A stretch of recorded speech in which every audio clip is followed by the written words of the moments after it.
Aperture.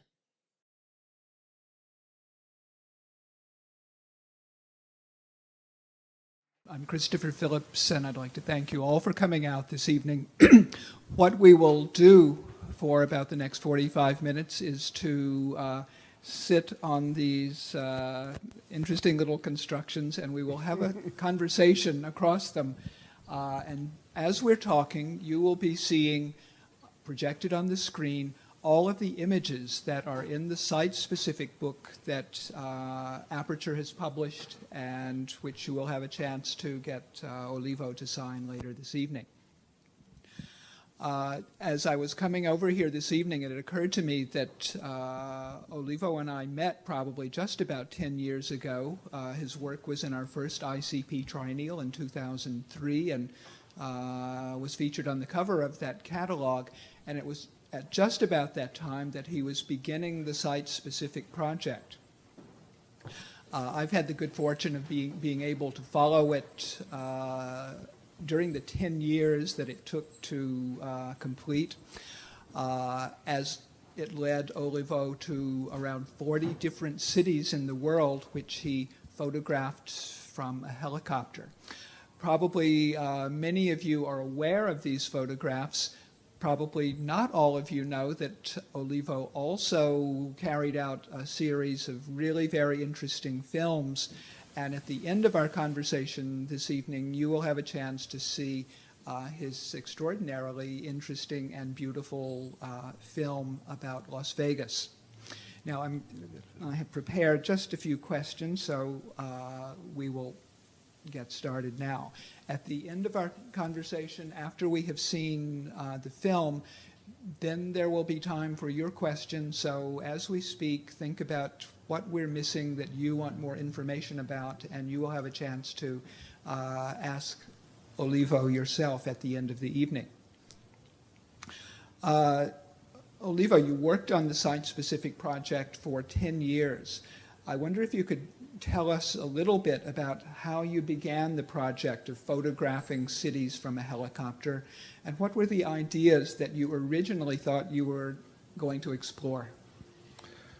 I tell you that my English is not so good, so try to understand your English is great. No one will have a problem. Thank you very much. But it's difficult to explain how this kind of project started, because when I started it, I had not the idea that it will be a project for 10 years. But the main reason was that at the time I was shooting with this technique called of selected focus that allowed me to show in focus only a portion of the image. My idea was to have the possibilities that a writer has to show exactly in the page what it is the beginning of the starting of the story. So my idea was to do that. But I've done several projects on the Italian stadium, on the Italian tribunal, and a lot of projects have been done in China, and one, the title is Not So Far East, is the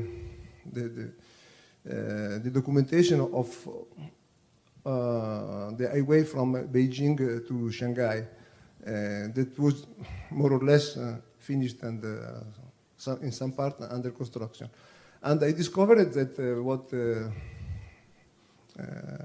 happened using this kind of technique, that everything looked like a model.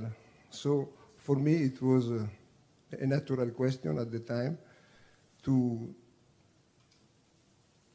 see what it happened if I take an helicopter, in which way the world look like seen from a helicopter, if from the ground everything looked like a model. So it was a way for me to answer to this question. I know I would be interested, and I think the people in the audience would also be very interested to hear you describe how you prepared for a helicopter photographic expedition over each of these cities. Was there a period of research? Did you really come to study the architecture of each city, or was it improvisational? Did you just take off and look for buildings? I think it would be interesting to hear you describe a kind of typical shoot in the site-specific series. Mainly I do two things. One is to do a research of the iconography of the city. I'm much more interested to the history, in the way in the past the city has been described from painter, and also photograph, movie. And for me, it's very important to have a strong idea of for the other how it looks in image. And it was very useful in Europe to go in the shop where you can see the postcard. When you see the postcard, you know nearly everything what for the people is important in the place you are trying to do a project. Another way, very important for me, is to work in the city. I like a lot to work in the city. Also, my previous work was done working in the city. So the two things give me the possibility to start to do. I do a list of places to show to the pilot, and after we try to do it.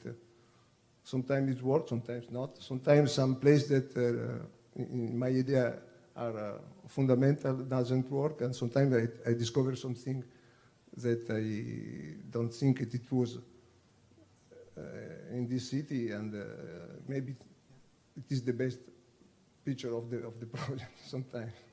Now, I've read that on many of these helicopter photographic expeditions, you would shoot thousands and thousands and thousands of exposures, and then afterward very carefully edit, and in the end you would really select 8 or 10 as the final grouping.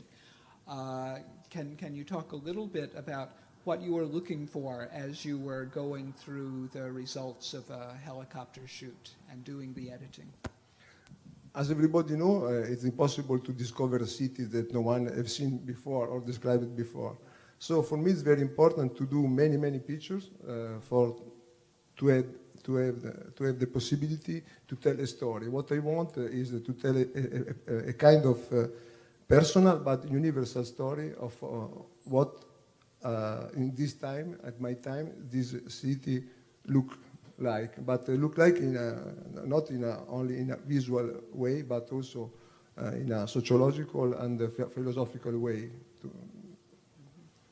Well, that leads me to ask you about the the importance of the I think 5 trips that you made to Asia in the 1990s and early part of the 21st century, because you've written that you had to travel to Asia to learn how to really see the architecture in the cities of the West.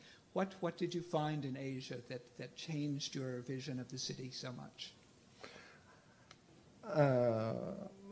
I started to go in China in '89 because a friend of mine established in China. So when he came back, he showed me the snapshot of the cities and of all the new construction were all this incredible. But what was very interesting for me was that at the time, no one, the newspaper, the television, speak of what was happening in China. So I started to try to understand, but it was fantastic. It was something like the city looked like a puzzle, a bridge, a tower, a strange construction that looks like nothing for us, and in a while everything was connected and started to work like what we now call the Asian city. But what was very important for me at the time was that everybody was not sure that everything can happen, can work in in an efficient way. For me, it was very interesting because when I was back, I understand better what was happening here in scale, and also in also the idea of time, in which time, how long we need in Europe to do a bridge, and how long they do it. So it was the possibility to understand, but to experience by person the difference of perception of possibilities that of what we can do in our world. Now, as I'm watching some of the images go by on the screen, it reminds me that about halfway through the site-specific project, around the year 2007, you really started to move away from the tilt and shift lens that you had used so much in the early years of that project, and you shifted entirely to digital photography, and you began to explore just an extraordinary range of image processing techniques that are evident in the pictures that are going by on the screen right now. I wonder if you can talk a little bit about how you made that transition from film photography to digital photography, and the kinds of possibilities that that change opened up for you. At the time, it was very interesting because it was difficult to use analog film because overall in Italy all the labs were more or less closing, and it was slow and more expensive than before to have a good quality of developing and printing. And in the same moment, the quality of the digital film, the digital camera became very, very interesting and improved in a while. I don't know, I tried to do something interesting in 2004, it was not possible. In 2008, it was fantastic. So, and also for this kind of project, it was much more easy because when you use analog film, you must change the film in the helicopter, and it is a waste of concentration and a waste of time. So. Now, in many of the works from the final years of the site-specific project, you really move very far away from the traditional visual language of film-based photography. And many of the works that are part of those final series and city shoots, you look at it and you think that it's an architectural drawing or a watercolor or sometimes even a geometric minimalist painting. Were you very conscious of making an effort to explore new kinds of visual terrain, to move photography into territories that it had not been occupying before? Yeah, for me, it's, I understand that they've done that after, because it was natural for me to do this kind of shift, because I never, when I do a photograph, what we call usually a photograph, I am not sure that I am doing a photograph, but I always think to image. For me, it's very important, the concept of image, and to be an orthodox photographer. But the shifting in this project was very natural because, as I said before, the big surprise for me was with the selected focus to discover that everything looked like a model. So my idea was to questioning the world if what the human have done was interesting or not, or in which way we can try to change it, because we are speaking of a model. So for me it was not, normal to try to go back more than to the model, to the drawing, to the project, to the rendering. So it was also a way to stay in the same concept, but in a different way. Now there's there's one series that I've always wanted to ask you about, and that is site-specific Modena that you did in 2008. And it's very different in mood from most of the site-specific shoots that you did. Modena is your hometown, that's where you live. And what you created was a series of pairs of images, a little abstracted, and in each image there were two red lines, almost like crosshairs, running through the photograph. And each of those crosshairs was centered on a person that you photograph from the helicopter while they're walking across a street or looking out of their window, having no idea that anything strange was going on. And of course, when we look at imagery like that today, we're always immediately thinking of drones flying overhead and U.S. attacks on people from the skies in different parts of the world. Your Modena series really created, at least for me, a very heavy and ominous feeling that something really terrible is about to happen. So I wanted to ask you, what were the circumstances and what led you to use this very dramatic visual device? And before you begin, maybe we can see if there's someone who can start. Very good. Okay, thank you, Leslie. I can introduce the concept of this project. At the time, I have been asked from a museum in the city, Galleria Civica di Modena, to do a project on a special quarter of the city. I think this is Milano. Just a little further back. It's in 2008.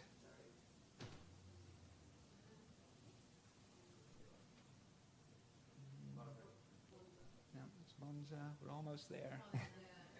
Okay, Modena. Okay, good. From the beginning. Okay. But so they asked to me to do a project on not on all the city, but in a specific area, and it is the area close to the train station that, like many cities in Europe, is a difficult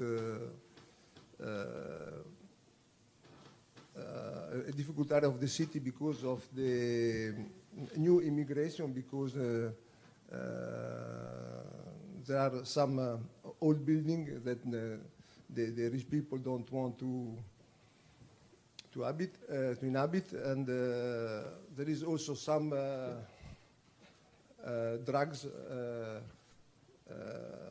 in the street. Some people selling drugs, so they wanted to do something to show how it is. Why this Modena is not a big city. So why everywhere, more or less, everything is okay, and in this part close to the station, something is so difficult. And everybody at the time expected to me that I try to photograph people in their place, so to show in which way people live in this part of the city. But in the same time, I decided to see it exactly like something invisible, like a drone. At the time, the concept of drone was not so popular than now. And for to see in which way really this area of the city was difficult, why some kind of people were not at ease and have not a normal life, to have a relation between the place and the person. So it was very, very important for me to show that this kind of man, this kind of woman are a normal man and a normal woman in a normal place of the city. So why everything looks so difficult?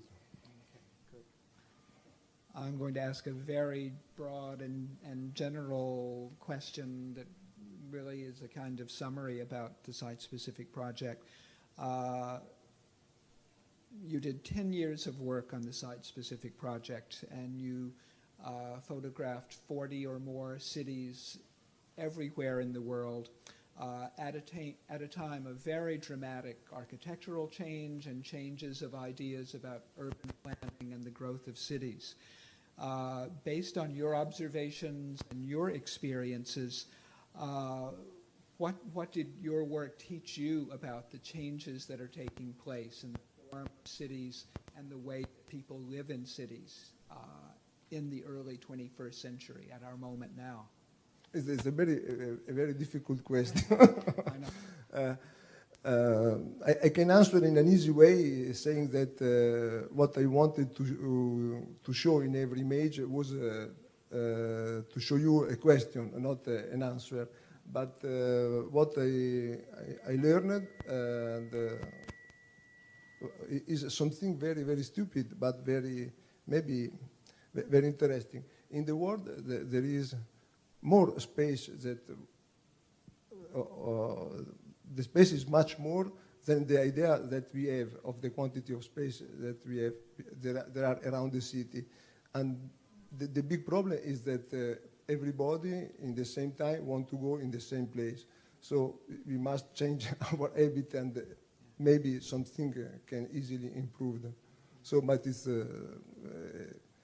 only the big problem is why everybody in China and everywhere want to go to the city and not to stay like in the past in the countryside. So it's a very contemporary question. Yeah, This is the reason I started to do this kind of project, because as everybody know, the city in our time is the bigger experiment that the human have done in the history for the size and the challenge from the water and the possibility to put so many people in a small place without have like in Modena difficult relation.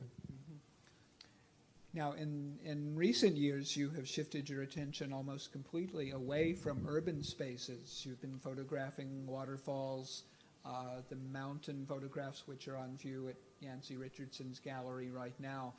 Was that a kind of attempt to turn 180 degrees around in your photographic work? Or was there some other kind of relation in your mind between this long project about city forms and your new focus on nature and natural forms? No, the main reason why I started this kind of project was that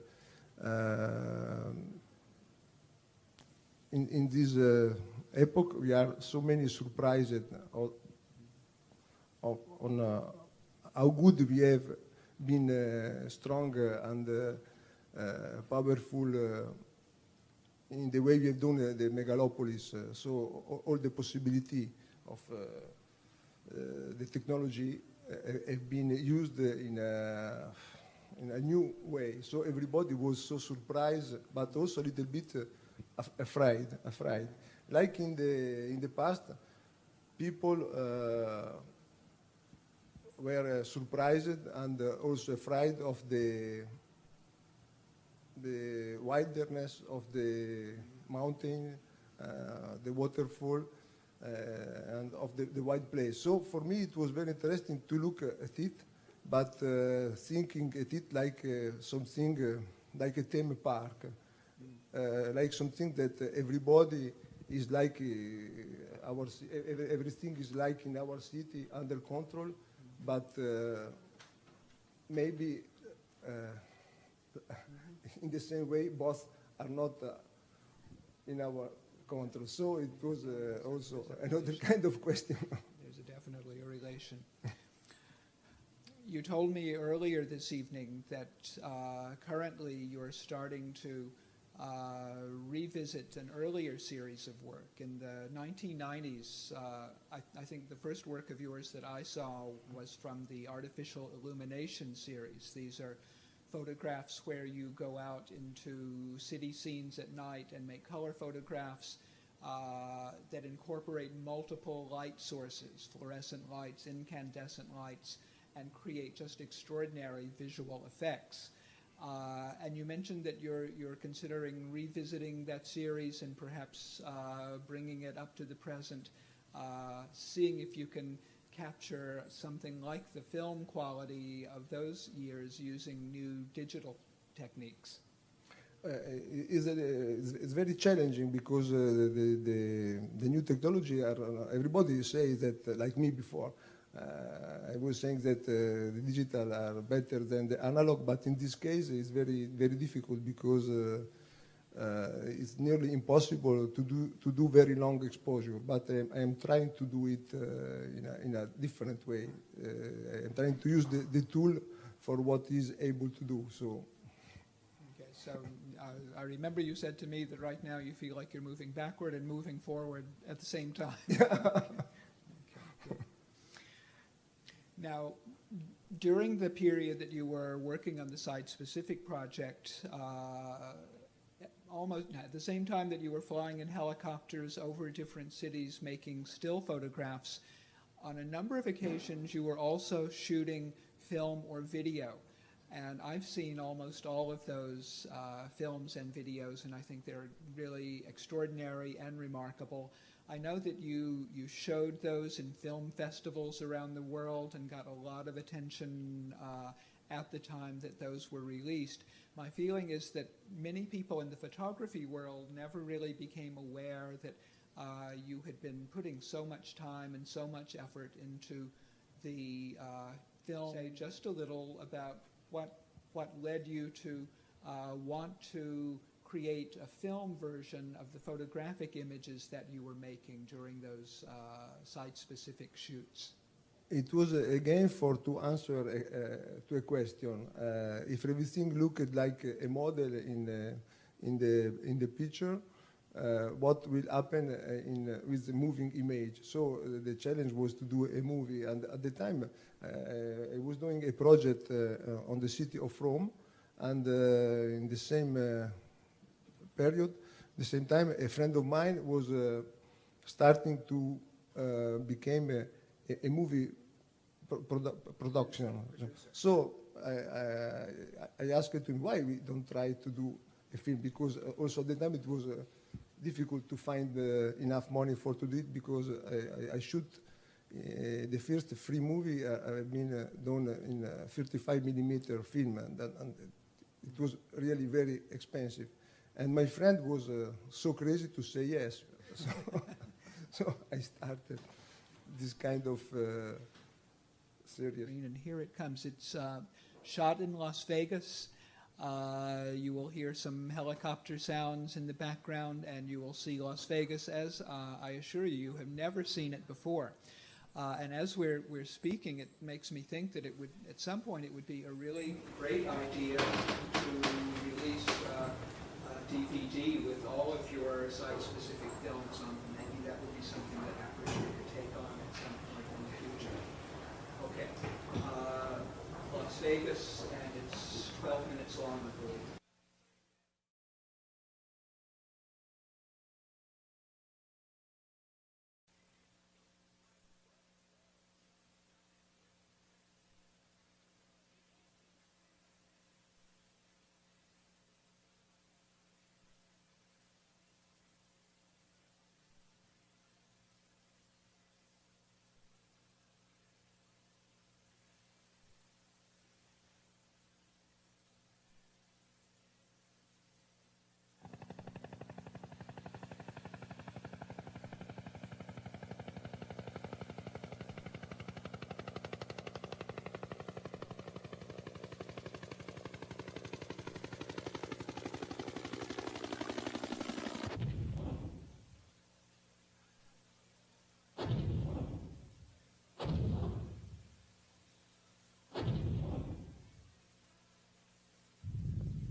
Of course, that's a great selection to show, because you get not only the architecture of Las Vegas, you also get wonderful facsimiles of buildings in New York, Venice, Paris, elsewhere. All the classics of world architecture are available in Las Vegas, and sometimes pretty good facsimiles.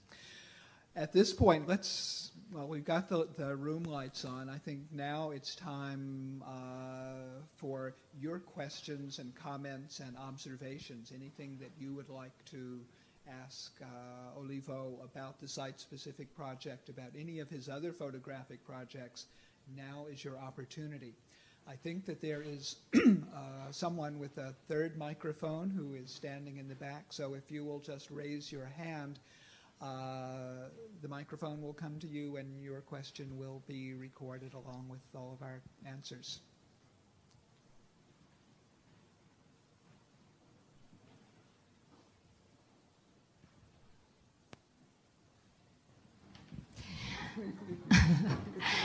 I am intrigued by a picture in the book that it's called Malaga, Spain, 2006, and it's upside down. And I'm wondering why. And I have a second question. It's about maybe a more technical issue. I know that it's necessary to obtain permission to fly over cities, and so I was wondering if you ever had to give up any projects because you didn't obtain the permission to fly on some place that you were very interested in to shoot. The first answer is that the pictures are upside down because the project was a movie like this one on Sevilla for the Biennale the second Biennale di Sevilla. I've been invited from Oak and the World to do a project on the city, and there is a sequence in the movie where this chimney is upside down because it looks like a clock. You have an idea of time, and it is very important for the story in the movie. So I decided to keep it upside down. But it's also very interesting because it is an upside down place, because it was a beautiful beach, and in the past it was full of very huge industrial factories. So now it's becoming again a beautiful beach. So it's in the DNA of this area is upside down. So for the second question, is very. I tried many times to add the permit to shoot in Beijing, for example. One time I've been invited for the municipality of the city before the Olympics to do a project, and I was very happy because I think it was the right moment to add the permit, but I hadn't also. So I tried many times. I tried many times to shoot again Shanghai because I've done also a project and the film on Shanghai, but I had the chance to the permit one time, but not after. And sometimes happen. I also it's strange because everything is visible in Google. So I don't understand how it's not possible, but every country has different rules. So also in Dubai, I tried to do it, but it was so difficult, so complicated because before they were very proud of this biggest and tallest skyscraper of the world. Now they are very afraid to have a terrorist attack and so on, so don't give easily a permission to fly with an helicopter. So there are many different reasons. Okay. Hi, I have a question about your approach to these cities. Like, when you decide to do a city, do you try to build a personal relationship with that city? And like, how do you do it? Do you walk around or go to the bars and talk to the local people, or do you just do it on a helicopter, try to observe it? Like, I wanted to know like that process. I try to do to have a relation with the people. Sometimes it's difficult because there are different languages. So when you are in a city like Istanbul, it's very difficult to speak with the people in the street. Also in China, it can be difficult for me. But I try to do it different to understand in which way now this place can be readable for the people who are in the city. And a personal surprise is that after, because I spent so many time doing the post-production, when I go to a city that I have shoot, it's very interesting because I see some things I see another city than the first time that I've been. So I hope that a little part of this big learning that every time I learn so many things can be communicated in my work. So. Okay, one in the back. Hi. So I just wondered if you could talk a little bit about your process doing all the image manipulations. The designs and all the effects. It's very interesting and very varied. So is that something where you're working in Photoshop yourself, and what's your thought process of how you do one effect over another, or you're working with a team of digital artists and art directing them? Just curious how you come about, how you do that process. Usually I try to work with a good technician to try to do what I imagine it is possible to do. It's always difficult because I started to be a photographer because it was something that was possible to do alone. So now, and I have not started to do movie before for the same reason that I wanted to do something like a writer. You can do, you need a camera or a typewriter and you can do everything alone. Now I have the same difficulties that I had working with the musician for the movie. We are speaking different language, but it is always interesting to find a way to communicate what I wanted. But it's a normal problem that you have when you do something. But it is a very interesting moment for photography and image, our time. Now I have what I wanted to add when I started.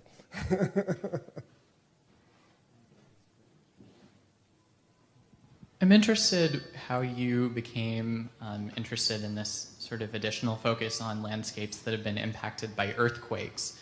And I can think of a number of different types of natural events that will cause interventions in the landscape, but you seem to be very specifically focused on that particular type of disaster. And I'm wondering what got you interested in adding that element to the series, and what has sort of kept it as part of the series as time has gone on. It's a mixed situation. Like everybody, I am interested in the disaster because we are here and to see in which way the other find a solution for a disaster can be helpful when you are in a disaster. So I am interested like everybody. I am very interested in the earthquake because I live in an area where there are frequently earthquakes. So there is also in the book a part of my city that had 1 year ago a very strong earthquake for the area, not for Japan, but for the north of Italy. It was a strong earthquake, and the earthquake is something very interesting because it is the contrary of a building. So I am interested in building, in the human construction in the world. So the earthquake is something that you can't imagine. Also for me to stay in my place and seeing everything was moving, it was something, but what is happening is impossible that my place crack down, everything can be destroyed. You think that a building is forever in your life. So I'm very interested in it, but in this case, in the book also, the cover is an artwork, an earthwork of Burri, who is a very famous Italian artist, and it is an artwork who cover exactly an area after an earthquake. So under this construction with the decreto of Burri, there are real home of real people. So it was very important for me to have this image in the book because it is also the concept of the project. The project is a little bit to see the idea of to see the world like a temporary installation, and the Crate of Buri, it is exactly a temporary installation.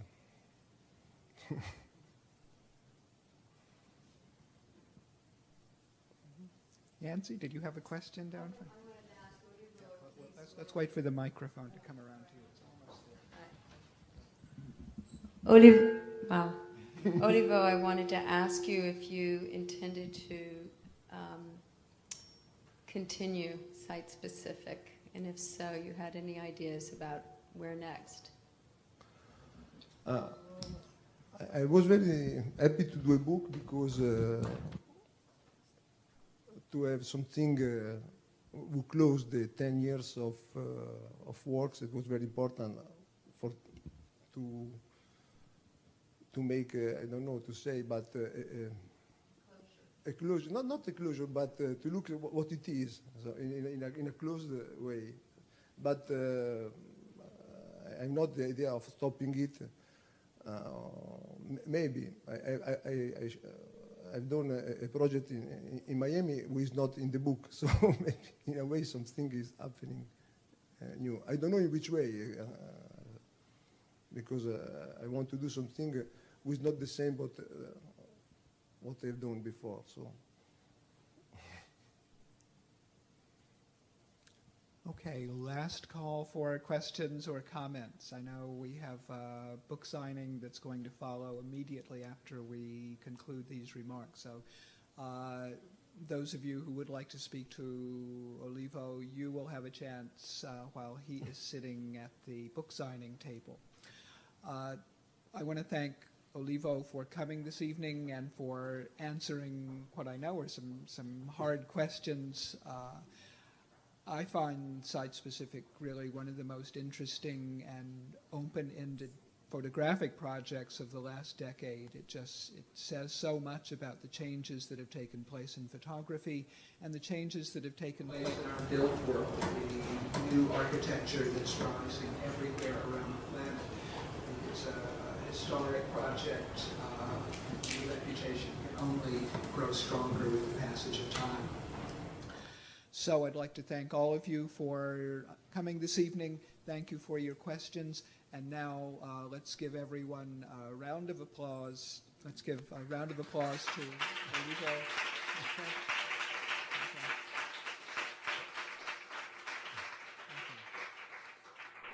And please stay with us for the book signing, and we can talk in a more leisurely way then. So thank you.